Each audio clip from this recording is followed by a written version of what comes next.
Okay rolling Okay အားလုံးပဲမင်္ဂလာပါကျွန်တော်ကတော့တိုက်ချက်ကဆွဲပါကျွန်တော်ခုပြည်내နိုင်ငံဟိုချီမင်းမှာရှိရဲ့ Osu Headquarter ကိုရောက်နေတယ်ဘာလို့ရောက်နေလဲဆိုတော့ကျွန်တော်ဒီ laptop လေးကိုလာပြတာအဲ့ဒီ laptop ကဘာလဲဆိုရင် Osu ကနေတင်ပေးဆက်ထားတဲ့ Zenbook Duo 2016 model Zenbook Duo ဆိုပြီးတော့ကျွန်တော်တို့ဗျာဘာလို့ပုံမှန် laptop ကြီးဗျာထူထူပဲ main laptop ကြီးလာပြနေတယ်လို့ပြောကြရှိကောင်းရှိလိမ့်မယ်ဒီ laptop ကတာမန် laptop မဟုတ်ဘူးကျွန်တော်ဗျာခုပုံစံတိုင်းဆိုရင်ဒါရိုးရိုး laptop keyboard ရဲ့ display ရဲ့အဲ့ဒါကိုမှကျွန်တော်ဒီ keyboard ကြီးကိုဖြုတ်လိုက်လို့ရတယ် keyboard ကဒါလေးပဲရှိရယ်ပပလေးအဲ့ keyboard ကိုကျွန်တော်ဖယ်လိုက်တဲ့အချိန်မှာခုမြင်ရတဲ့အတိုင်း display နှစ်ခုနဲ့အမိုက်စာ laptop ဖြစ်သွားပြီနောက်မှာ crystal လည်းပါတယ်ဆိုတော့ date ကကျွန်တော် keyboard ကိုမတုံးမဲနဲ့ laptop ကိုလိုမျိုးထောင်ထားလိုက်ရတယ်အပေါ် display out display ကလည်းခုမြင်ရတဲ့အတိုင်းများအရင်က quality ကောင်းတယ်ဆက်လက်မရှိရဲ့ 3K OLED 120Hz display နှစ်ခုကိုတုံးပေးထားတယ်brightness က1000နဲ့ထိရမယ်ပြီးတော့အမိုက်ဆုံးချက်ကဒီကောင်ရဲ့ display မှာလုံးဝဗျာဒီ reflection ကိုမမြင်အောင်ဗျာကာကွယ်ပေးနိုင်တဲ့ anti reflection coating ကိုထည့်ပေးထားတယ် anti reflection coating ဆိုတာ Samsung ရဲ့ flagship phone တွေဒါမှမဟုတ်ဗျာကျွန်တော် iPhone 7လို့ဖုန်းတွေအဲ့လိုဖုန်းတွေမှာပါတယ် laptop မှာဒီ Zenbook Duo 2016 model ကပထမဆုံးအနေနဲ့ကျွန်တော်ကိုယ်တိုင်စမ်းမှုတဲ့ anti reflection ပါတဲ့ laptop display ကြည့်ရတာဗျအရင်အောင်မိုက်တယ်ဒီ Zenbook Duo 2016ရဲ့ display မှာကျွန်တော်ဒီ hinge design ကိုလည်းပြောင်းလိုက်တယ်အခုမြင်ရတဲ့အတိုင်းဗျဒီ display နှစ်ခုဒါက bezel ဘေးပေါင်ကအရင်အောင်ပါသွားတယ်အဲ့ပြင်ကျွန်တော်ဒီ display ကိုပိတ်ပြီးသုံးမယ်ဆိုရင်ဒီကောင်ရဲ့ hinge design ကကျွန်တော်ဖုန်းတွေကဗျ40 ဖုန်းတွေရဲ့ display hinge နဲ့တော်လေးကိုတွားပြီးတော့တူတယ်ပြီးတော့ Zenbook Duo ကဒီလိုမျိုး display နှစ်ခုတင်ပါသွားတာကဒီကောင်အားရကြပဲလားဆိုတော့လည်းမဟုတ်ဘူးဘာလို့ဆိုရင် Asus ကနေပြီးတော့ဒီနှစ်မှာ Zenbook Duo 2016ကိုတကယ်ကို performance ဘိုင်းကို upgrade တွေလုပ်ပေးထားတယ်ဘာတွေလုပ်ပေးထားလဲဆိုတော့ဒီကောင်ရဲ့ performance ကကျွန်တော်ဗျ Intel ရဲ့နောက်ဆုံးထွက်ထားတဲ့ Panther Lake Intel Core Ultra Series 3 processor ကိုသုံးပေးထားတယ်ဒါမှဗျရိုးပုံမှန်နော်ပုံမှန် Ultra Series 3 processor မဟုတ်ဘူးလုံးဝအကောင်းဆုံးအမိုက်ဆုံးဆိုတဲ့ Intel Core Ultra X9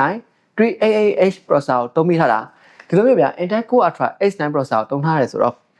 ဘာတွေပိုကောင်းမှမလဲဆိုရင်ဒီကောင်က performance ဘိုင်းတွေရောပြီးတော့ဒီ GPU ဘိုင်းတွေ NPU ဘိုင်းတွေမှာအရင်ကောင်းပါတယ် GPU ဆိုရင်ဗျာဒီကောင်က Intel Iris Xe B390 graphic ကိုသုံးထားတယ်အတိတ်ပဲရဗျကျွန်တော်တောင်းတန်းအောင်ဒီ game software မျိုးတွေဒါမှမဟုတ် graphic rendering လုပ်တာတွေဒီပြောမယ်ဆိုရင်ဗျကျွန်တော် video edit လုပ်တဲ့လူတွေဒီ media export လုပ်တာမျိုးအဲ့လုပ်တာတွေတော့ကိုဗျာကောင်းကောင်းကြီးကို handle လုပ်နိုင်တယ်တခြား space တွေနဲ့ဆိုရင် RAM type 2GB ကိုမှ9600 MB transfer second ရမယ်အဲ့ပြင် SSD ကလည်း 1TB SSD သုံးပြီးထားမယ် performance ဘိုင်းတစ်ခုကဗျာတကယ်ကိုအရန်ကိုကောင်းလို့ねဒါပေမဲ့ performance တွေ display တွေကောင်းနေရလားဆိုတော့လည်းမဟုတ်ပြန်ဘူးဘာလို့ဆိုရင်ဒီကားရဲ့ battery ကလည်းကျွန်တော်ဗျာလက်တော့လုံးရဲ့လုံးဝ maximum limit 99 watt hour battery ကိုတုံးထားတယ် Asus ကပြောတဲ့အတိုင်းဆိုရင်ကျွန်တော်ဗျာ single use ဒီ single display တစ်ခုပဲတုံးမယ်ဆိုရင် video ကြည့်ရတဲ့အချိန်မှာ32နာရီအထိကို video play back ရတယ် battery ရော performance ရော design ရော display ရောအရင်အောင်ကောင်းတယ် design ကိုလည်းပြောရင်ကျွန်တော်ဗျာဒီ display lid ကိုကြည့်မယ်ဆိုလေဒီကောင်က display lid က Asus ရဲ့ signature Silver Luminance ကျွန်တော်ဒီ ceramic နဲ့ luminance ပေါင်းထားတဲ့ material Asus ရဲ့ trademark material ကိုသုံးထားတယ်ကန်းလာအရန်ကို smooth ဖြစ်တယ်လုံးဝဗျာအရန်ကို solid အရန်မိုက်တယ်ဆိုတော့ဒီ Asus ရဲ့ Zenbook Duo 2016 model ကတော်ကြီးကိုစိတ်ဝင်စားဖို့ကောင်းတယ်အရန်ကိုဗျာ Asus ရဲ့ Zenbook line ရဲ့ထဲမှာရောပြီးတော့လုံးဝဗျာကိုကတခြားလူတွေနဲ့လုံးဝမတူတဲ့ laptop ကိုတုံးနေတာဆိုရင်တကယ်မိုက်တဲ့ laptop လို့တော့ကျွန်တော်မြင်တယ်ဒီ laptop ရဲ့ဈေးနှုန်းကတော့ကျွန်တော်သိကြမသိသေးဘူးဒါပေမဲ့ Asus ဘက်ကနေတော့ကျွန်တော်ပြောထားတာတစ်ခုရှိတယ်အဲ့ဒါပါလဲဆိုရင်ဒီမြန်မာနိုင်ငံမှာတရားဝင်ရောင်းချမဲ့ Asus Zenbook Duo 2016 model ကကျွန်တော်တို့ဒီ ASEAN ဒီ SCA market ထဲမှာဈေးအတက်တာဆုံးနဲ့ Spark ကအမိုက်ဆုံးဖြစ်မယ်လို့သိထားတယ်ဆိုတော့ဘယ်ဈေးဖြစ်မလဲတော့မသိရသေးဘူးဒါပေမဲ့ကိုကသူများနဲ့မတူဘဲနဲ့ဗျအရန်ကိုမိုက်တဲ့ laptop ကိုလိုချင်နေဆိုရင် Zenbook Duo 2016ကတင်းနေပေါက်စောင့်ကြည့်တဲ့နဲ့